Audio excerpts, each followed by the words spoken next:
Hello students, how are you all? I hope and believe that you are all safe at home, okay? And we are happy that you are sending the answers to us. You are studying at home, okay? Preparing for the public exam, okay? And nice to see that that you are studying at home, okay? Now I'm going to give you the Friday's test portion in this video.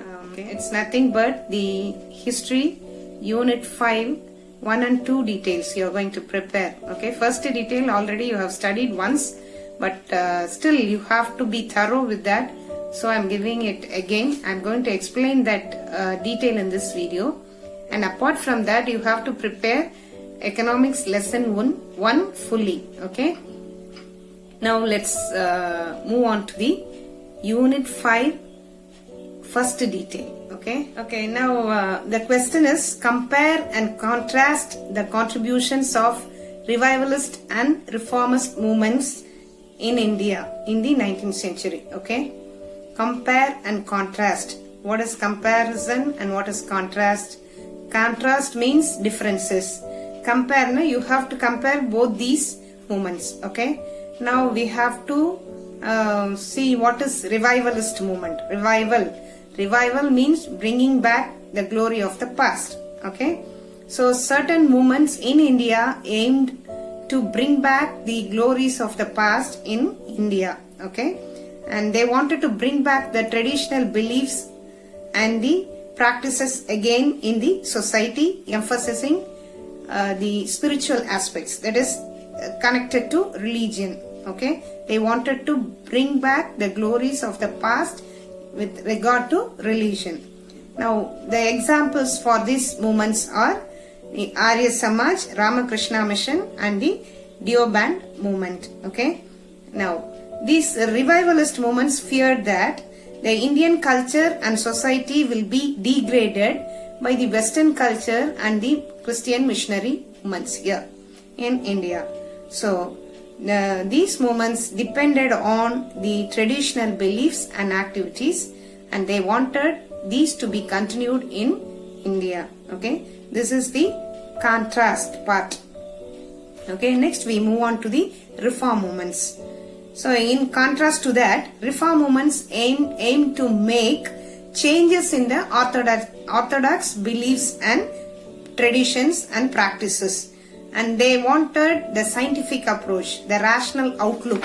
Okay, now examples for this are the Brahma Samaj, Prarthana Samaj and Aligarh movement. Okay, now reform movements made use of Western education and science for the betterment of India.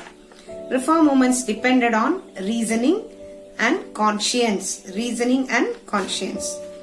Now comparison. Now you have to compare both these movements. First point is this: both of them wanted to change the social evils. Okay, and they wanted to empower the people. Now what are the social evils that existed in India? It's nothing but the sati, female infanticide, child marriage, resistance to widow remarriage, parda system, etc. Okay, so they were against the domination of the priests in the upper class. Okay, caste system, untouchability, illiteracy and superstitious beliefs. Okay, now these both the movements aimed at removing the social evils in the Indian society. That's how you are going to write this detail. Okay, the first detail is over. You study thoroughly and write that. Thank you. Hi students, hope you are all staying home and safe with your family members. This week I am planning to give test in lesson 16 and 17 in biology, lesson 16 plant and animal hormones, and lesson 17 reproduction in plants and animals. Let me revise the topics in lesson 16, plant and animal hormones. First one, the plant hormones. The plant hormones, 5 types are there. First one is auxin. It is very important one, helpful for the growth. And the one long answer is there, that is also very important in this lesson. And second one is cytokinesis, and then gibberellins, and fourth one is ethylene, and fifth one is abscisic acid. Coming to the animal hormone, first one is pituitary, master of endocrine glands, we can call it. And the deficiency diseases also you have to, dysfunction also you have to write. And the next one is thyroid gland, personality hormone also we can call it, and the dysfunction also you have to learn. And the next one is pancreas. In pancreas you have to concentrate in insulin and alpha cells and beta cells. Insulin you have to concentrate. Then coming to the next hormone, that is adrenaline, and the last hormone is thymus, and then reproductive hormone. These are all the things you have to go through it. And especially in these hormones, when you are learning these hormones, dysfunction you have to concentrate. Second one is what are the hormones secreted, that name also you have to give importance, and write the spellings 1 or 2 times, because the spellings you will always make a mistake. The next one, next lesson is lesson 17, reproduction in plants and animals. In reproduction, 3 types of reproduction they have mentioned. One is vegetative propagation. Vegetative propagation in the sense in which part of the plant they are reproducing, either it is stem, a leaf or a root, that you have to explain along with the examples. And asexual reproduction. Asexual reproduction, what is asexual reproduction, how they are reproducing, formation of spores, and all you have to explain. And the next one is sexual reproduction in plants. In sexual reproduction, what is bisexual flower, what is the male reproductive organ, female reproductive organ, and the structure of the ovule you have to explain. And another one is pollination, fertilization, what is pollination, what is fertilization process, and all you have to concentrate. Then coming to the human reproduction, what is sexual reproduction you have to explain first, and then structure of the male and female reproductive part, testes and ovary you have to explain, and how the fertilization takes place in the human, what is fertilization, and after fertilization cleavage and blastula formation, gastrula formation, and then placenta formation, and then implantation. Before placenta formation, what is implantation, and childbirth, after childbirth, lactation period, these things and all you have to concentrate. And menstrual cycle, that is the second detail in this lesson, that is also very important. And structure of the ovule of the plant, that is also important. And what are the contraception methods for the reproductive system, you have to learn well. And the last and final one is personal hygiene. Concentrate in that, because there are so many questions in the 2 marks about the personal hygiene. Hope this will be useful for you for your revision. All the best. Prepare well, utilize the time properly, stay at home. Thank you. Hi children, how are you all? I hope you are safe, isn't it? Stay home, stay safe. That's good. Okay, now you are thorough with the first and second unit, isn't it? In this video we are going to revise the third unit. In this video I have given the content of the prose, poem and supplementary, so that it will be helpful for you to recall this unit. Okay, now let's see what's in the prose. What's the topic of the prose? Empowered woman navigating the world. What's the theme? The real power of woman. And what's the moral? The empowered woman is powerful beyond measure. You know, in this prose, an Indian all-women Indian Navy crew, isn't it? They circumnavigated the world for 254 days. There were totally 6 members in this crew. All were only women, isn't it? When they were navigating, okay, they understood that teamwork is the most important thing, and also they spend their free time by cooking and also by reading and doing their hobbies, isn't it? Just go through this so that it will be easy for you to learn this prose in a good manner. Okay, what's the next one? Poem. What's the poem? I'm Every Woman. And the theme of this poem is today's women, isn't it? This poem talks about the nature of women, and today's women, they are empowered, strong, brave and resolute, and she's the power and strength. She risks her life, isn't it? And she is strong in her faith and belief, and she knows that persistence is the key to everything. She is a lioness, so don't try to see her pride and self-respect. And the poet is giving a warning that she's today's woman, so love her, respect her and keep her near, isn't it? This is a very, very important memory poem, so revise it, and also easy poem, so have written practice. Regarding the figure of speech, I will update the image of that in your WhatsApp group. You can go through that. Okay, the next is the supplementary, the story of Mulan, and this is a very, very, very important story, so have a thorough reading over this. Okay, I will just say the story in a very nutshell.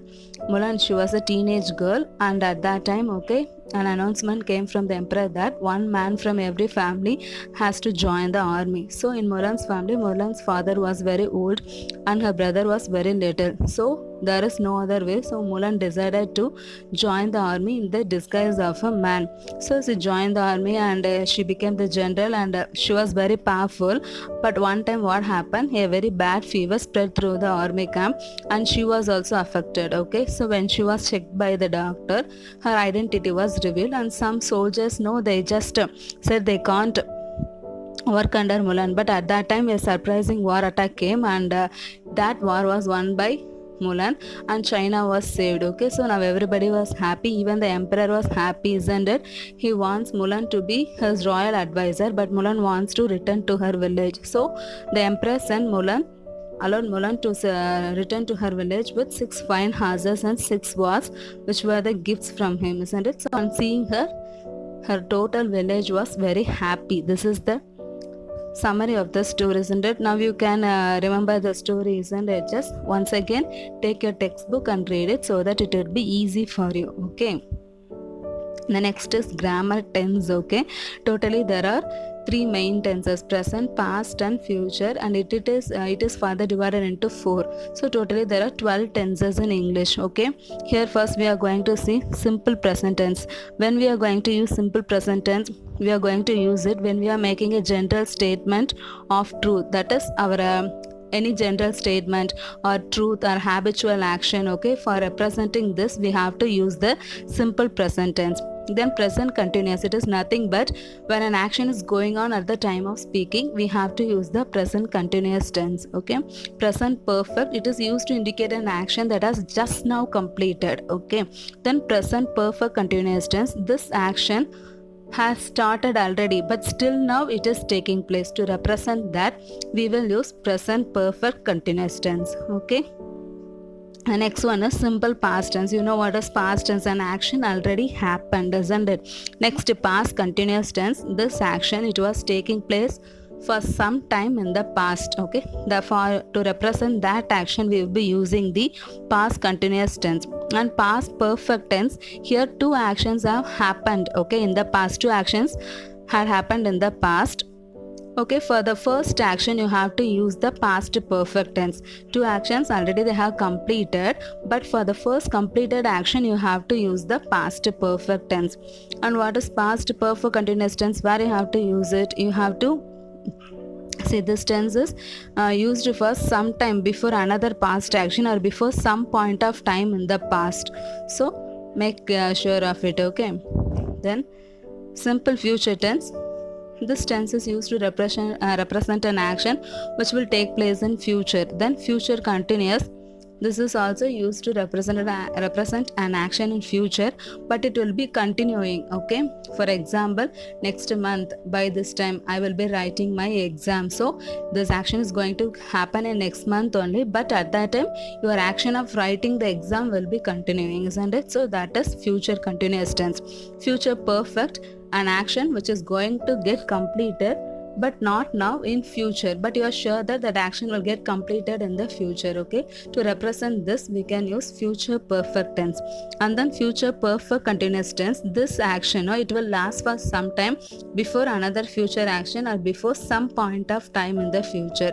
So go through this. Okay, it will be used. I hope this will be useful for you. Okay, keep revising, children, don't waste your time.